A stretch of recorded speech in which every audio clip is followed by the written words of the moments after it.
Tidak, tidak. Halo Sobat Film dimanapun kalian berada. Untuk menyambut semarak kemerdekaan bangsa kita, kali ini saya akan menceritakan sebuah film bertemakan kemerdekaan yang berjudul Merah Putih. Film yang salah satunya diperankan oleh Lukman Sardi ini pastinya tidak akan mengecewakan. Di mana kita tahu kiprah Lukman Sardi yang banyak berperan di film-film bertemakan kemerdekaan. Seperti Gi tahun 2005, Soekarno tahun 2013, dan yang paling fenomenal yaitu Sang Pencerah tahun 2010. Oke, tanpa berlama-lama, langsung saja kita masuk ke TKB.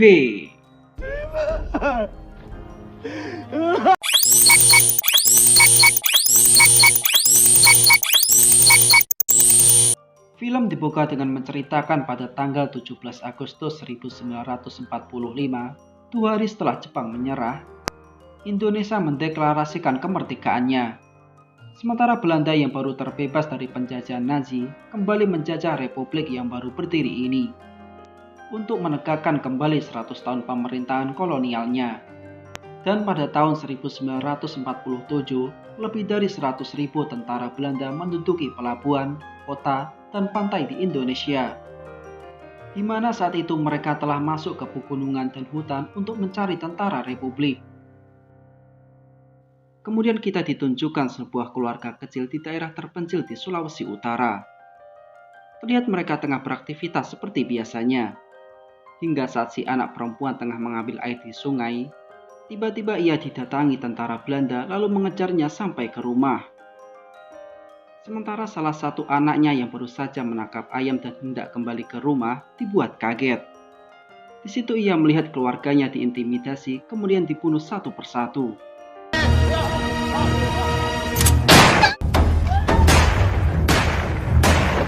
Pemuda yang bernama Thomas ini hanya bisa menahan amarahnya sembari bersembunyi di balik pepohonan.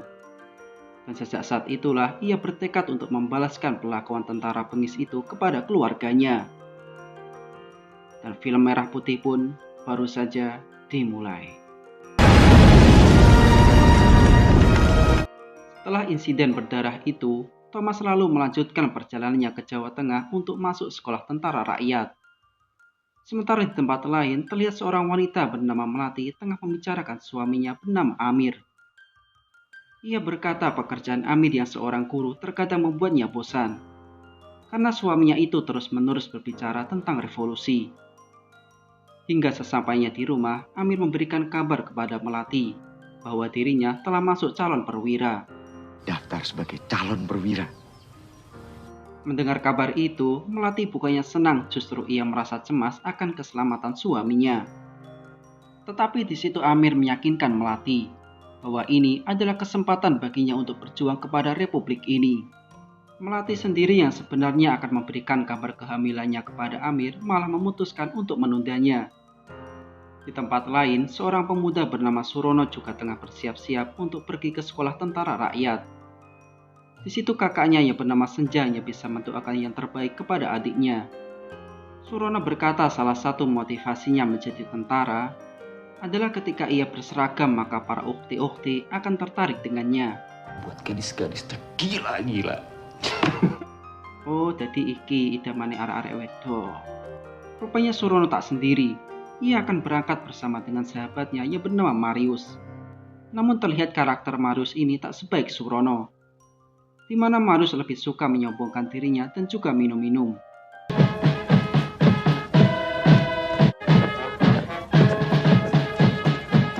Hingga saat Thomas masuk ke dalam, ia pun tak sengaja bertabrakan dengan Marius. Namun rupanya Marius merasa tak terima akan kejadian itu, dan mengatai Thomas sebagai peternak bau yang tak pantas menjadi seorang tentara. Mendengar penghinaan itu, Thomas pun tak tinggal diam, dan mencoba menyerang Marius. Namun hal tersebut keburu dipisah oleh Surono. Dan sejak saat itulah hubungan antara Thomas dan Marius memanas. Maklum, Marius ini merupakan anak orang kaya. Ia menganggap hanya anak orang kaya yang pantas menjadi seorang tentara, bukan orang kampungan seperti Thomas dan yang lainnya. Namun saat di pendaftaran, rupanya nama Thomas tak terdaftar sebagai calon tentara. Thomas yang mendengar hal itu pun melayangkan protes. Hingga saat dirinya berkata kepada kepala bahwa ia mampu bertarung layaknya manusia macan, akhirnya kepala melunak dan memberikan kesempatan kepada Thomas untuk masuk ke satuan. Dan jangan kecewakan saya. Nama. Dan saat semua tengah berkumpul mendengarkan arahan kepala, rupanya Surono dan Marius malah telat. Dan hukuman gali lubang pun harus mereka lakukan berdua. Dan sejak saat itu dimulailah penempaan mereka.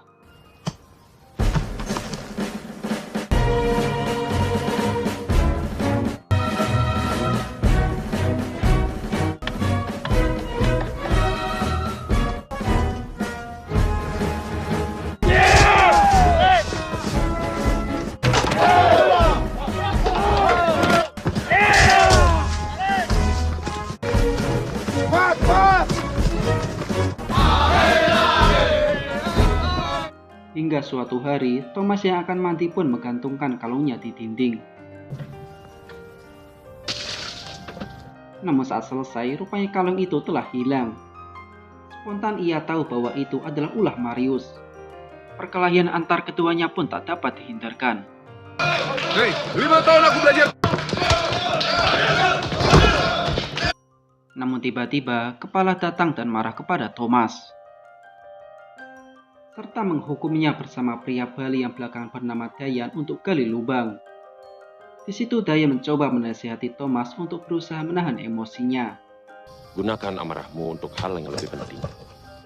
Dan saat Dayan kembali ke dalam, ia merasa terharu saat melihat Amir tengah memberikan sesembahan kepada patung dewa miliknya. Setidaknya di sini kita bisa belajar nilai toleransi dari Amir yang seorang Muslim dan Dayan yang seorang penganut Hindu. Punya kebebasan mencari jalan masing-masing menuju Tuhan. Penempaan mereka pun terus berlanjut.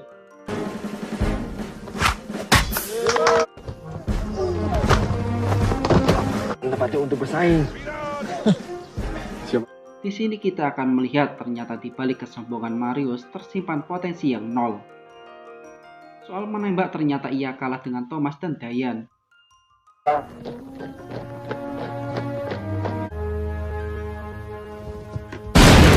Hingga suatu hari, kepala menemukan botol minuman keras di kamp prajurit.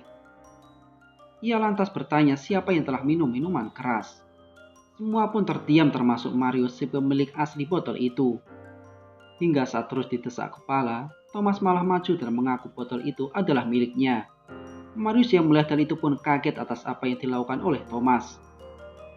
Kemudian ia mencoba membela Thomas. Namun alasan itu ditolak oleh kepala dan menghadiahkan gali lubang kepada mereka berdua. Hingga saat kembali ke camp, Thomas melihat kalung Kristiani miliknya sudah berada di kasur. Ia yakin itu adalah tindakan Marius. Dan sejak saat itu, hubungan keduanya pun semakin membaik.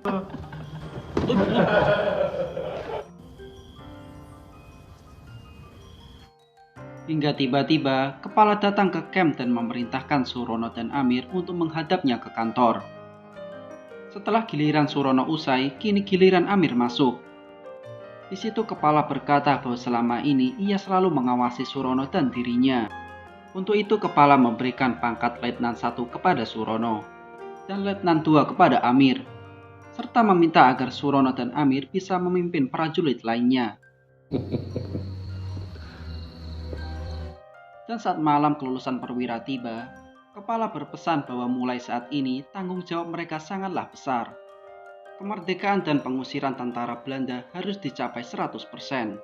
Setelah itu, mereka pun diberi kesempatan untuk menghabiskan malam kelulusan bersama pasangannya. Tak ketinggalan Amir yang mendekati Melati dan menggodanya. Mas Amir, aku kangen. Di situ Amir menunjukkan kenaikan pangkatnya kepada Melati. Dan malam pun mereka nikmati setelah 3 minggu tak bertemu.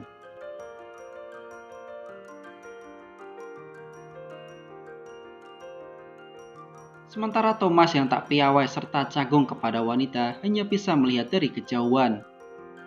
Dayan yang mengetahui kelemahan temannya itu kemudian mengajarinya cara berdansa. Sampai-sampai Marius tertawa melihat tingkah Thomas. Ini menjilat.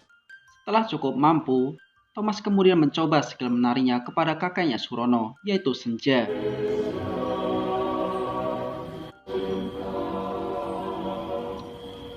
Namun lagi-lagi Marius datang untuk mengacaukan situasi itu. Namun di tengah perbincangan Amir dan Melati, muncullah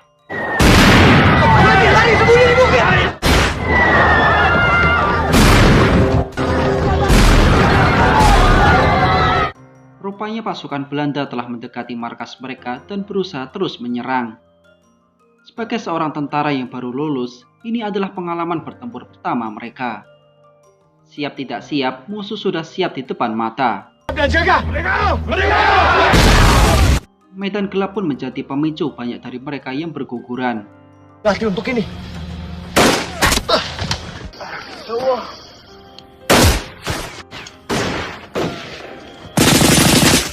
Kita akan mati. Kita akan mati. Surono yang tengah memimpin pertempuran tiba-tiba didatangi Dayan. Di situ ia mengatakan sempat melihat Senja di tengah pertempuran itu. Sebagai seorang adik, Surono segera bergegas mencari kakaknya itu. Sementara perbedaan pendapat terjadi antara Amir dan Thomas. Di situ Amir berpendapat tak mungkin mereka berdelapan maju dan menang. Untuk itu ia mengusulkan untuk mundur ke sungai dan mengatur ulang strategi. Hingga saat kepala dan senior lainnya datang dan menyuruh pasukan untuk maju, Amir menolaknya. Ia kembali mengusulkan hal sama yang diucapkan kepada Thomas tadi. Namun hal itu ditolak oleh kepala. Ia tetap berpendapat maju atau mati. Dan benar saja, saat kepala dan lainnya maju, mereka dibayar kontan oleh tembakan musuh. Thomas yang melihat hal itu semakin marah kepada Amir yang mencoba menghalanginya maju. Sembari mengajak Thomas untuk mundur, Amir mengatakan bahwa dalam peperangan keberanian saja tidak cukup, tapi menggunakan otak juga sangat diperlukan. Tapi juga pakai otak. Mundur! Mundur! Sementara Marius tiba-tiba dikagetkan dengan tertembaknya teman di depannya.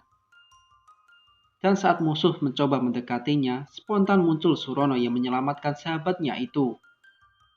Namun saat ia mencoba mengajak Marius pergi, rupanya sahabatnya itu menolak. Setelah melihat dan merasakan medan tempur yang sangat nyata, nyalinya menjadi ciut. Namun tiba-tiba melesat tembakan yang menembus tubuh Surono. Marius yang kaget melihat itu pun bukannya menolong sahabatnya, namun malah kabur. Dan tak sengaja, Thomas bertemu dengan Surono yang tengah sekarat. Di situ ia menceritakan perihal kaburnya Marius. Dan alangkah terkejutnya Senja saat melihat kematian dari adiknya itu. Mbak, aku takut kita tidak bisa bertemu lagi.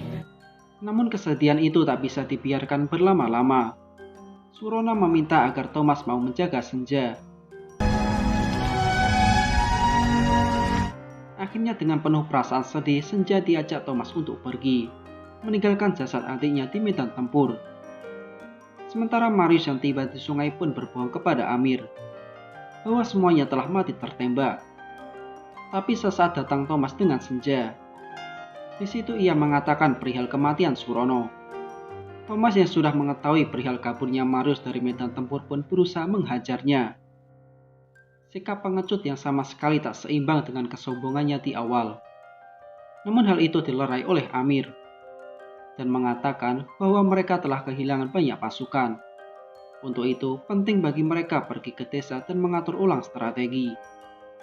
Thomas yang mendengar hal itu merasa muak akan kepemimpinan Amir. Ia merasa Amir terlalu lembek dalam bertempur. Namun di tengah perdebatan itu, tiba-tiba musuh datang dan terjadilah kontak senjata. Merasa mereka tak akan menang, akhirnya Thomas menuruti perintah Amir untuk pergi ke desa. Hingga saat granat musuh berhasil menewaskan temannya, Amir berinisiatif menaruh granat di mayat temannya sebagai jebakan, kemudian pergi. Dan benar saja, saat musuh mendekati jasad temannya itu, seketika granat pun memberikan hadiah ledakan. Sementara Thomas menyempatkan diri mampir ke kamp musuh untuk mengambil beberapa senjata dan amunisi, mengingat mereka bertempur tanpa persiapan yang matang. Dayan dan Amir yang sampai di desa pun meminta penduduk agar mengungsi, mengingat musuh pasti akan sampai ke desa itu. Namun rupanya tawaran untuk mengungsi ditolak oleh kepala desa tersebut. Dengan sombongnya si lurah mengatakan ia sendiri bisa membuat musuh tak menyerang desanya. Kemudian ia malah mengusir Amir dan Dayan yang dianggap sebagai beban desa. Setelah mendapat penolakan itu, Amir menyuruh Dayan untuk mencari sisa kekuatan. Sementara dirinya akan menyelamatkan istrinya di rumah. Terlihat rumahnya begitu sepi saat ia sampai. Namun rupanya istrinya masih selamat dengan bersembunyi di bawah kasur. Tapi di tengah kebahagiaan itu, mereka tak sadar musuh mencoba untuk menyerang. Seketika muncullah Dayan yang menikam dari belakang. Sesampainya musuh di desa tadi, kepala desa meyakinkan bahwa seluruh warga desa itu merupakan sekutu mereka. Tapi saat si lurah tak bisa menjawab tentang keberadaan Amir dan pasukannya, seketika timah panas pun menembus tubuhnya. Dan terjadilah pembantaian besar-besaran di desa itu. Wanita diperkaos, bahkan rumah mereka pun ikut dilenyapkan.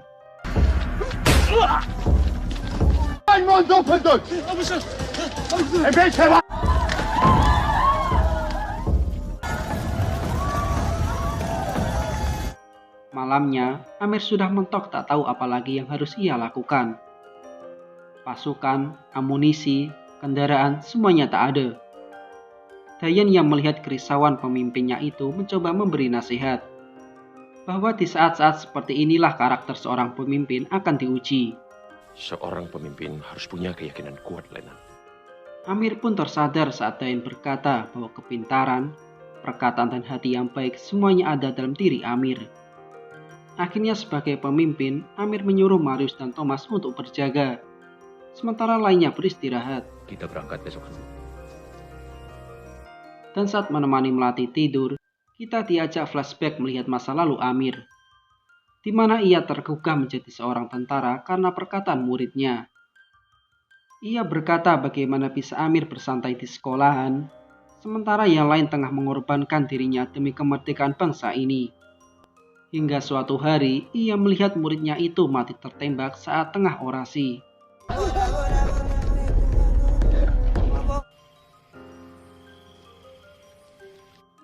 Singkat cerita, setelah istiqoroh tentang apa yang harus ia lakukan, Amir kemudian meminta Melati untuk membawa Senja ke rumah orang tuanya di Labuhan Lor. Sementara dirinya dan yang lain akan kembali ke desa untuk menghimpun kekuatan. Akan neraka. Namun alangkah terkejutnya ia saat tahu di desa kemarin telah porak-poranda akibat serangan musuh. Termasuk kepala desa yang sudah tergeletak tak bernyawa.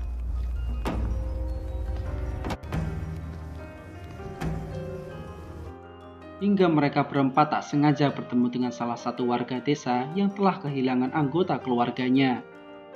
Ia bisa selamat karena waktu kejadian dirinya tengah sibuk di ladang. Pria itu juga berkata dirinya sempat melihat rombongan tentara Belanda dengan rombongan truk besar. Mendengar hal itu, Amir langsung mengeluarkan petanya untuk melihat denah kepergian musuh. Kemudian Marius memberikan usul untuk mencegat musuh di salah satu tempat berbukit. Tapi kita bisa menghentikan truk-truk mereka. Mereka sedikit demi sedikit memecah Republik. Dan tanpa berlama-lama, mereka pun pergi ke tempat persembunyian senjata hasil jarahan Thomas. Dan untuk membalaskan dendamnya, warga desa itu menawarkan diri untuk bergabung dengan pasukan Amir. Dan akan mengajak anak-anaknya yang masih selamat. Siapa lagi yang ingin ikut berjuang? Anak-anakku. Sesampainya di tempat itu, Amir langsung memerintahkan mereka menjalankan rencana. Dan lagi-lagi Thomas dan Marius kebagian untuk gali lubang sebagai benteng mereka. Rupanya berangsur-angsur dendam mereka berdua hilang. Dan berganti dengan canda tawa. Kita akan terus bersama menggali lubang sampai mati. Rupanya warga desa itu tak ingkar janji. Ia datang dengan segepok bantuan yang kesemuanya itu adalah anaknya. Karena senang bantuan telah datang, mulailah warga sipil itu diberi pelatihan oleh Amir CS. Mulai dari teknik menembak, penyamaran, dan sebagainya. Setelah semua siap, berpencarlah mereka di posisi masing-masing. Dayan sendiri bertugas sebagai pengintai. Rupanya benar dugaan mereka. Rombongan pimpinan Mayor Van pun terlihat dari kejauhan. Bedankt voor de liefde, John. Zeker weten. U kent het motto van... Dat kunnen we op het hoofd. Setelah cukup dekat, Dayan pun memberikan kode kedatangan musuh.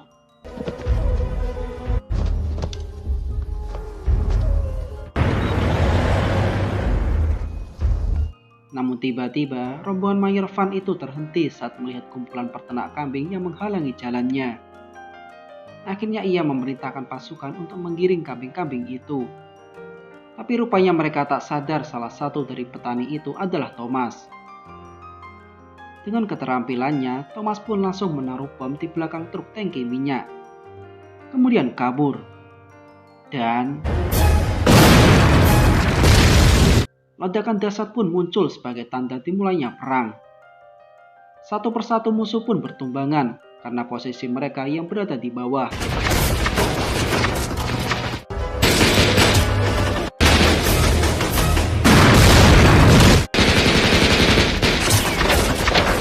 Rupanya warga desa itu cukup barbar dalam menembak. Tak satu pun tembakan mereka yang meleset. Ya iyalah, namanya juga film. Kalau meleset ntar gajinya dipotong sutradara. Dan saat Marius terkena tembakan, seketika ia meronta-ronta kesakitan.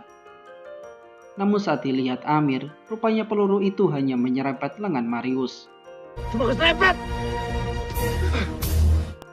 Dan kini, saatnya pasukan golok pimpinan Dayan yang beraksi.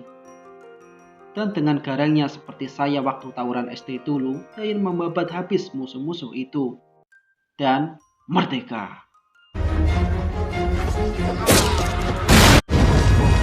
Merdeka! Akhirnya pertempuran itu pun mengeluarkan kelompok Amir CS sebagai pemenang. Di situ sang letnan memuji anak-anak si bapak yang bertarung bagai joki PUBG. Namun rupanya salah satu anak bapak desa itu terkena tembakan. Marius yang pernah sekolah kesehatan pun langsung memberikan pertolongan pertama kepada anak itu. Dan untungnya peluru tidak sampai menembus jantung si anak. Kemenangan itu semakin terasa saat mereka bisa menyandera Mayor Van. Di situ Amir bertanya perihal tujuan rombongan Mayor Van. Tapi si Mayor itu malah enggan menjawab. Dan karena hal itu, tanpa basa-basi, Thomas pun langsung menembak anak buah Mayor Van tepat di depannya. Akhirnya ia mau menjawab saat Dayan hendak menebas tentara satunya. Di situ Mayor Van mengatakan bahwa tujuan rombongannya adalah ke Lamongan Lord. Mendengar hal itu, seketika Amir dan Thomas pun teringat akan Melati dan Senja. Akhirnya Amir CS pun pergi ke Lamongan Lord dengan mobil milik Mayor Van. Dan benar saja, sesampainya di sana mereka berdua kepergok musuh. Dan bagaimanakah selanjutnya? Simak terus alur ceritanya. Bye-bye.